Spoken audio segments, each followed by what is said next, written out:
Hello friends, welcome to my YouTube channel जिसका नाम है दीपक मार्गदर्शन। तो आज का जो हमारा टॉपिक है दोस्तों वो है split phase induction motor. Okay, ये बहुत ही इंपॉर्टेंट टॉपिक है दोस्तों, स्प्लिट फेस इंडक्शन मोटर। मैं आपको इस वीडियो में इसके कंस्ट्रक्शन, वर्किंग और इसके प्रिंसिपल के बारे में मैं आपको बताता चलूँगा। ओके, तो वीडियो के साथ आप बने रहें। देखिए दोस्तों, स्प्लिट फेज इंडक्शन मोटर जो रहता है ना, वो सिंगल फेज इंडक्शन मोटर का टाइप रहता है। ओके, जो स्प्लिट फेज इंडक्शन मोटर है वो टाइप है सिंगल फेज इंडक्शन मोटर के। ओके, जिसका यूज इलेक्ट्रिकल एनर्जी को मैकेनिकल एनर्जी में किया जाता है। ठीक ना, हम लोगों ने पीछे वाले वीडियो में पढ़ा होगा दोस्तों, सिंगल फेज इंडक्शन मोटर कैसे वर्क करता है। ठीक है, आप वो वीडियो देख सकते हो। ठीक है, तो चलिए दोस्तों, तो single phase induction motor basically एक अरेंजमेंट है। ओके, अरेंजमेंट है। अरेंजमेंट किस चीज़ का है दोस्तों?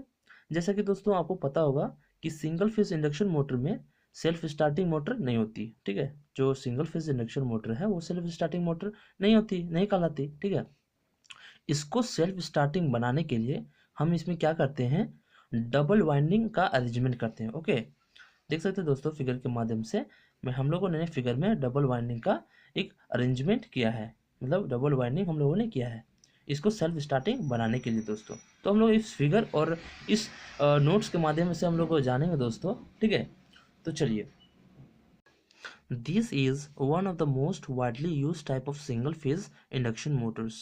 The essential parts of the split phase induction motor includes main winding, auxiliary winding and a centrifugal switch. Okay, this is the simplest arrangement to set up a rotating magnetic field by providing two winding on the same starter core. ठीक है, मैंने आपको बताया दोस्तों कि इसमें हम लोगों को दो वाइंडिंग की ज़रूरत है। मतलब कि जो रोटेटिंग मैग्नेटिक फील्ड को जनरेट कराने के लिए, मतलब कि सेल्फ स्टार्टिंग को प्रूफ करने के लिए। ठीक है, तो हम लोग को दो वाइंडिंग की ज़रूरत है दोस्तों इस पे। ठीक है दोस्तों, जो स्प्लिट फेज इंडक्शन मोटर होता है ना दोस्तों, वो दो टाइप के वाइंडिंग से मिलकर बनता है। ठीक है, एक मेन वाइंडिंग होती है दोस्तों। ठीक है, मेन वाइंडिंग और एक स्टार्टिंग वाइंडिंग होती है दोस्तों। ठीक है, स्टार्टिंग वाइंडिंग। ओके, तो मेन वाइंडिंग को हम लोग रनिंग वाइंडिंग के नाम से जाना जाता है। ठीक है, रनिंग वाइंडिंग से नाम से हम लोग जानते हैं दोस्तों।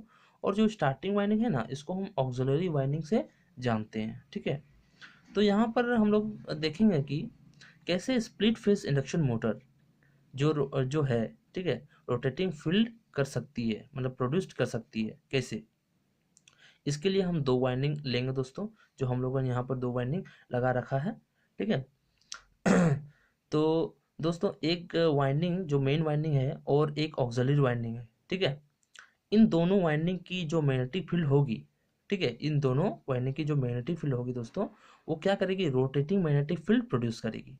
ठीक है, और ये एक चीज़ आप ध्यान रखेंगे कि जो हमारा रोटर होगा, मीन्स जो हम लोग मोटर का यूज करेंगे, वो जो रोटर का यूज हम लोग करेंगे वो स्क्वायरल केज रोटर होगा, क्योंकि single phase induction motor cage rotor पर अप्लाई होता है। Okay, single phase induction motor इस पे अप्लाई होता है। ओके, मैं आपको बताता चलूंगा दोस्तों नोट्स भी।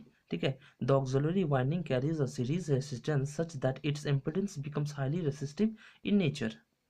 It is not wound identical to main winding but contains favor turns much smaller diameter as compared to main winding. Okay, this will reduce the amount of start current, lux the voltage.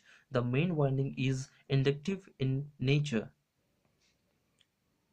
देखिए दोस्तों, जो main winding, देखिए दोस्तों, यहाँ जो main winding है और एक ऑक्सिलरी वाइंडिंग है। ठीक है, तो इन दोनों के बीच में क्या होता है ना कि 90 डिग्री से डिस्प्लेस रहता है। ठीक है, 90 डिग्री से डिस्प्लेस रहता है, मतलब दोनों एंगल के बीच में 90 डिग्री का एंगल रहता है, दोनों के बीच में एंगल 90 डिग्री का बनता है दोस्तों। ठीक है, स्प्लिट फेज इंडक्शन मोटर में स्क्वायरल केज रोटर लगा हुआ था, मतलब स्क्वायरल केज रोटर यूज करते हैं हम लोग दोस्तों, मैंने आपको बताया। ठीक है, तो आप देख सकते हैं दोस्तों कि ये जो मेन वाइंडिंग है, ठीक है, मेन वाइंडिंग है, और ये जो हम लोग ने ये तो फिक्स है दोस्तों, ये मेन वाइंडिंग तो इसमें फिक्स है, बट हम लोगों ने यहाँ पर सब्स्टिट्यूट ऑक्सिलरी वाइंडिंग हम लोगों ने यहाँ पर लिया। क्यों लिया दोस्तों, यहाँ पर मैं आपको बताऊंगा। इसलिए हम लोगों ने लिया, मेन वाइंडिंग जो होता है ना, ऑक्सिलरी वाइंडिंग मेन वाइंडिंग को हेल्प करता है। ये वो किस चीज़ का हेल्प करता है, वो क्या करेगा, ठीक है। वो हेल्प यहाँ पर करता है दोस्तों कि जो मतलब कि इसको मेन वाइंडिंग को हेल्प करता है कि रोटेटिंग मैग्नेटिक फील्ड कैसे प्रोड्यूस करे, ठीक है, कैसे प्रोड्यूस करें। इसके लिए वो इसके लिए क्या कहता है ना, वो पैरेलल रहता है, ठीक है, इसी के लिए वो पैरेलल रहता है, ये हेल्प करने के लिए। और इसके साथ उसके सीरीज में क्या करते हैं हम लोग, रेसिस्टेंस लगाते हैं। मैं आपको बताऊंगा कि रेसिस्टेंस क्यों लगाया जाता है, ठीक है। और कनेक्ट रहता है सेंट्रीफ्यूगल स्विच, इसके साथ हम लोग कनेक्ट रहता है इसके सीरीज में, ठीक है, सेंट्रीफ्यूगल स्विच, ठीक है। तो रेसिस्टेंस हम लोग यहाँ पर क्यों लगाते हैं और सेंट्रीफ्यूगल स्विच क्यों रहता है, मैं आपको आगे बताऊंगा दोस्तों, ठीक है। देखिए दोस्तों, इसमें क्या करते हैं, इसमें जो मेन वाइंडिंग और ऑक्सिलरी वाइंडिंग जो रहता है ना, वो रेजिस्टर और इंडक्टर से मिलकर बनता है, ठीक है। इसके ये मतलब कि ये रेजिस्टर और ये इंडक्टर, ये रेजिस्टर और ये इंडक्टर से मिलकर ये बनती है दोस्तों, ठीक है। तो इसको हम क्या करते हैं, देखिए, जो मेन वाइंडिंग की जो इंडक्टिव रेजिस्टेंस है, इसको हम हाई रखेंगे, ओके। और जो रेसिस्टेंस है, इंडक्टिव रेसिस्टेंस को हम लोग हाई रखेंगे, और जो रेसिस्टेंस है इसको हम लोग लो रखेंगे। वहीं पर हम ऑक्सिलरी वाइंडिंग की बात करें तो इस पे इंडक्टिव रेसिस्टेंस लो रखेंगे और रेसिस्टेंस जो है हाई रखेंगे इस पे, ओके। ऐसा हम लोग क्यों करेंगे मैं आपको बताऊंगा। ये दोस्तों, हम लोग ये सब प्रोसेस इसलिए करते हैं दोस्तों, आपको पता होगा कि शुरुआत में हम लोग ऐसा करने से क्या होता है, क्यों जानते हैं ना दोस्तों, कि सिंगल फेज एसी सप्लाई दो वाइंडिंग के अक्रॉस जाता है, ठीक है। एसी सप्लाई हम लोग दिए, दो वाइंडिंग के अक्रॉस जाता है, ठीक है, वाइंडिंग का अक्रॉस जाता है दोस्तों। आप देख सकते हैं यहाँ भी करंट है, यहाँ भी करंट, मतलब यहाँ पर क्या होता है ना कि फेज डिफरेंस हो जाता है, ठीक है, करंट का जो है फेज डिफरेंस हो जाता है, ठीक है। और जब करंट का फेज डिफरेंस हो जाता है तो इसके कारण रोटेटिंग मैग्नेटिक फील्ड बनता है, ठीक है। फेज डिफरेंस हो जाने के बाद क्या होता है, यहाँ करंट गया, यहाँ करंट गया, तो यहाँ से मैग्नेटिक फील्ड प्रोड्यूस हुआ यहाँ से। तो यह क्या होता है कि रोटर क्या होता है ना कि इसके कारण रोटेटिंग मैग्नेटिक फील्ड बनता है, जो कि 90 डिग्री से कम रहता है, ओके। 90 डिग्री से क्या होता है ना, कम रहता है, लेकिन इतना ज़्यादा रहता है कि रोटर को मूव करा सकते हैं, ठीक है। इतना ज़्यादा काफ़ी रहता है दोस्तों, ठीक है। 90 डिग्री से भले कम रहे, लेकिन रोटर को घुमा दे, इतना उसके पास पावर जनरेट हो जाती है, ओके। अब हम यहाँ पर देखेंगे दोस्तों कि सेंट्रीफ्यूगल स्विच और रेसिस्टेंस का काम क्या है, ठीक है। मैंने आपको बताया कि रेसिस्टेंस और सेंट्रीफ्यूगल स्विच का यहाँ क्या काम है। तो देखिए, रेजिस्टेंस यहाँ पर इसलिए लगाया जाता है क्योंकि हम लोग कंट्रोल कर सके। देखिए दोस्तों, यहाँ पर हम लोगों ने लो रखा मेन वाइंडिंग पे, ठीक है, रेजिस्टेंस, और हाई रखा ऑक्सिलरी वाइंडिंग पे। लेकिन जो फ्लक्स मतलब कि जो फेज डिफरेंस हो रहा है, ठीक है, हम लोग तो रोटर घुमाना है, और घुमाने के बाद ये रेजिस्टेंस क्या करता है ना, कंट्रोल कभी बढ़ाएगा कभी घटाएगा, जब जरूरत होगा जरूरत के अनुसार ये बढ़ाएगा और घटाएगा, ठीक है। रेजिस्टेंस का काम यही है।